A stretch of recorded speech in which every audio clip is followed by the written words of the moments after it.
சிவலிங்கம் என்பது சைவ சமயத்தின் முழுமுதற் கடவுளான சிவபெருமானின் அருவுருவ திருமேனி ஆகும். இதன் தத்துவம் மற்றும் அமைப்பு குறித்த விரிவான தகவல்கள் இதோ. 1. சிவலிங்கத்தின் அமைப்பு. ஒரு சிவலிங்கம் பொதுவாக 3 பாகங்களை கொண்டது. இவை 38 தத்துவங்களை குறிப்பதாக கருதப்படுகிறது. பிரம்மா பாகம், அடிப்பாகம். இது சதுர வடிவிலானது. இது பீடத்திற்கு அடியில் மறைந்திருக்கும். இது படைத்தல் தொழிலை குறிக்கிறது. விஷ்ணு பாகம், நடுப்பாகம். இது எண்கோண வடிவிலானது. உடையார். இது காத்தல் தொழிலை குறிக்கிறது.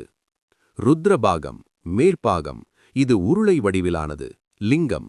இது அழித்தல் மற்றும் அருளல் தொழிலை குறிக்கிறது. 2. பெயர் காரணம் மற்றும் பொருள். லிங்கம் என்ற சொல்லுக்கு அடையாளம் அல்லது குறியீடு என்று பொருள். லிம் என்பது லயம், ஒடுங்குதல் என்பதையும், கா என்பது கமனம், தோன்றுதல் என்பதையும் குறிக்கும். அதாவது உலகம் எதிலிருந்து தோன்றியதோ மீண்டும் எதிலேயே ஒடுங்குகிறதோ அதுவே லிங்கம். 3. தத்துவ பொருள். சிவலிங்கம் என்பது பிரபஞ்சத்தின் குறியீடாகும். ஆவுடையார், பீடம். இது சக்தியை, அதாவது பெண்மையை குறிக்கிறது. பானம், லிங்கம்.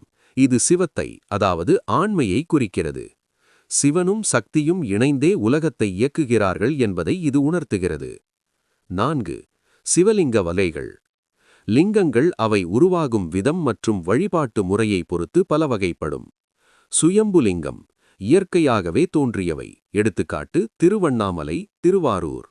தேவிகலிங்கம், தேவர்களால் பிரதிஷ்டை செய்யப்பட்டது.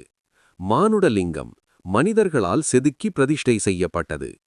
பரார்த்தலிங்கம், ஆகம விதிப்படி கோயில்களில் வழிபாட்டிற்காக அமைக்கப்படுவது. இஷ்டலிங்கம், தனிமனித வழிபாட்டிற்காக கையில் வைத்துக் கொள்ளப்படுவது. 5 பஞ்சபூத தலங்கள். சிவபெருமான் ஐம்பூதங்களின் வடிவில் வீற்றிருக்கும் 5 முக்கிய தலங்கள். பூதம், தலம், ஊர். நிலம், ஏகம்பரேஸ்வரர், காஞ்சிபுரம். நீர், ஜம்புகேஸ்வரர், திருவானைக்காவல். நெருப்பு, அருணாச்சலேஸ்வரர், திருவண்ணாமலை. காற்று, காளஹஸ்தீஸ்வரர், திருக்காளத்தி. ஆகாயம், நடராஜர், சிதம்பரம். அறிவியல் பார்வை.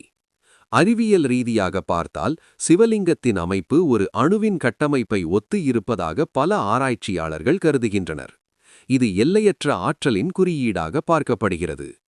குறிப்பு: சிவலிங்க வழிபாடு என்பது உருவ வழிபாட்டிற்கும் அருவ வழிபாட்டிற்கும் இடைப்பட்ட ஒரு உன்னதமான நிலை. இது மனதை ஒருமுகப்படுத்தவும் இறைவனின் எல்லையற்ற தன்மையை உணரவும் உதவுகிறது.